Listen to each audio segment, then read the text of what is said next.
Hey girlie, I wanted to definitely respond to your comment.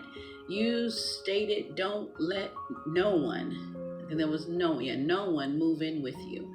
And for those that don't know my story, again, coming out of homelessness of 6 years, being homeless, couch surfing, living in a van, living in a car, living in shelters, living in roommate situations, then straight living on the street, just going through so many different changes and circumstances.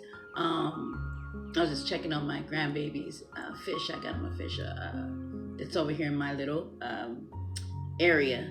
That's it's so much to be said. But as I look over, I'm just like, wow, like again, I think a lot of us take for granted. Let's go there. A lot of us take for granted of what we have, of what we got. A lot of it is illusion. If you're not owning the land, and even that's illusion in a sense. But whatever you feel, because at the end of the day, it's about what you feel and what you believe that you may have or own. Just don't take it for granted. I said what? I didn't say who. I don't believe in owning people. I don't believe in possessing people and having them as your property. Even though I'm a mother and I have children, they're still their own individual. I just want to put emphasis. And so one thing that I love about me now being housed or having a home and being underneath a roof with my name on the lease is knowing that I have my independence back. More than anything, it was just me not having my independence that really, really bothered me, that really irritated me, that almost sent me to the loony bin, so to speak, was because I literally had lost everything, and then I lost my independence. And then on the cherry on top is that I lost my van. And my van, when I lost my van a couple of years ago, that was like the last straw. Because the truth is, I began to get comfortable. And so sometimes God will allow, universe will allow, things will allow themselves to happen so that you can gain. I think it's the saying that most people may ask this philosophical question: why does it seem that people don't tend to do better not until they hit rock bottom? Right? Why is it that we don't tend to get up and make a move until a crisis happens? How come we don't really pay attention to our intuition, the Holy Spirit, guardian angels, guidance, whatever it may be, advice of others that you trust? When it's time to make a move, we don't move, And so when I look back on my life and see how did I get in that situation, it was not necessarily because of who I let move in with me, but it was the company that I kept. Because sometimes it's not about the person up under the roof with you as much as it is you could leave outside of your apartment, many of you do, outside of your house, and go to the club. Sometimes just going to the invite somewhere else can cause you to get off focus of what you're supposed to be doing, and that can cause you to lose too, right? And so, but to make it to the point of what you said, letting people move in, thank you for that reminder. That's all I can really say is thank you for that reminder. I thank God that I'm in a position right now at 48 years of my life. This is probably going to be the hardest thing for me to do, because I have a sister who too is homeless, and she may or may not see this video. And as much as I want to help her, I can't. As much as I'd want to have her come into my apartment, I can't. And I can't for legality reasons, but deeply I can't, is because I'm in self-protective mode. That's it.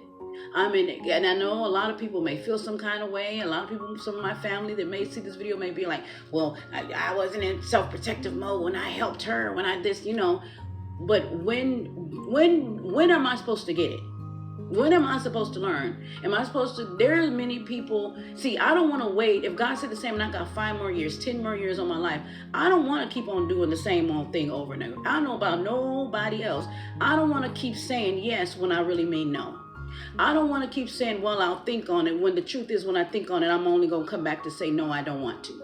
I don't want to keep on doing things that I didn't really want to do, but because I wanted to be liked, loved, accepted, and all those things, I went ahead and said, okay, come on in, chill for a bit, blah, blah, blah, blah, blah. I don't want you to be mad at me. Now, this is not what I'm telling them, but this is what I'm thinking. Because keep in mind, you guys, for my own personal story, my unique story is we all have a unique story to tell, but being raised with my great-grandmother, and supposedly favored it in the family. I lived a life of what my psychiatrist at one point, yes, I said psychiatrist, told me that I am, and therapist, by the way, told me that I am I've been living my life with survivor's guilt.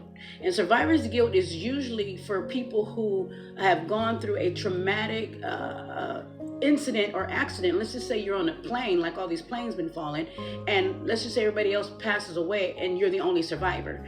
That person that survived can feel survivor's guilt. Like, why me? Why did I have to survive? Why do I have to carry the burden? Why couldn't God just take me right along with them? What is so special about me? And so instead of you feeling grandiose, like you're the chosen one, you start feeling like the cursed one. And so, or you feel like you have to save everybody. Imagine that person that saved on that airplane and didn't die. They feel like, oh, now I got to be an advocate for people who fly in airlines. Now I got to go work for an engineer company for planes. Now I got to forget my dreams because I was here for a reason. Now this is why I know I was here for a reason, to cater to airplane companies, and I'm going to become a lawyer for those that, you see what I'm saying? So what a person can do when they're under survivor's guilt, they can begin to feel like they don't have a life of their own, and that now they become the self-appointed advocate,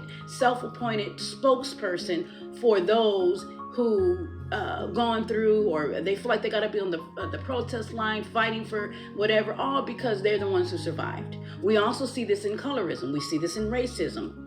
We see this in the culture of Black folks. We see it in every aspect where survivor's guilt is there. So as for me, bringing it down to earth, here I am, a little girl. My great-grandmother takes me and raises me. I skip past my mother, past my grandmother, to my great-grandmother on my maternal side, and I'm the first one raised by my great-grandmother.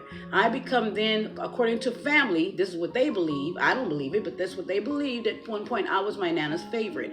Therefore, me seeing, witnessing, and hearing certain things being talked about, whether it was my siblings or other people or other children, at a very young age of 5, 6, and 7, I began to develop the survivor's guilt.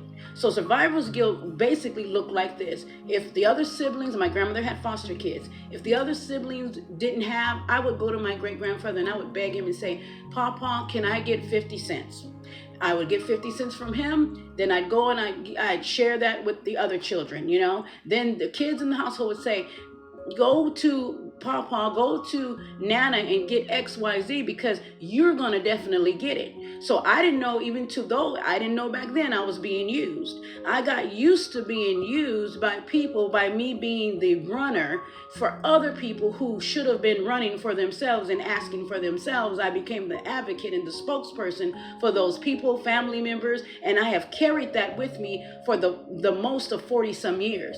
40 some years is a long time to carry the weight and the guilt of being the survivor. And what do I mean by the survivor? Because I didn't go through, in the first 5 years of my life, I didn't endure and go through in the way that the other siblings of mine went through, and I didn't go through seemingly, and again, this is according to how people were looking on the outside, I didn't necessarily go through the same, but I did go through similar, because even though my other siblings had my mother, I never lived with my mother, but nobody never considered what I must have felt not having my mother. I wouldn't even know what my mother's favorite color is, right? So my point is that me being, again, one to survive, go through survivor's guilt, because I didn't go through as much as a child.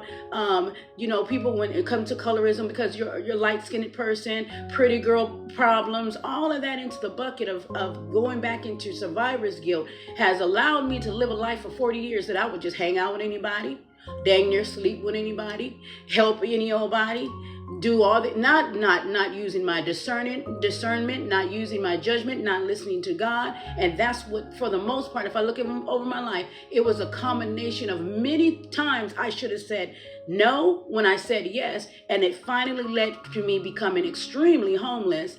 And that's the story behind that. So to answer your question, you didn't ask the question, you made a statement. So to concur with you and agree with you 100%, no way, Jose, no way, Anna and Maria, no way am I ever going to let someone anymore, not necessarily come live with me, but I will. The key here is to speak up and say no. and not to say yes when I really mean no to anything I'm invited to, and anytime somebody's trying to invite themselves in.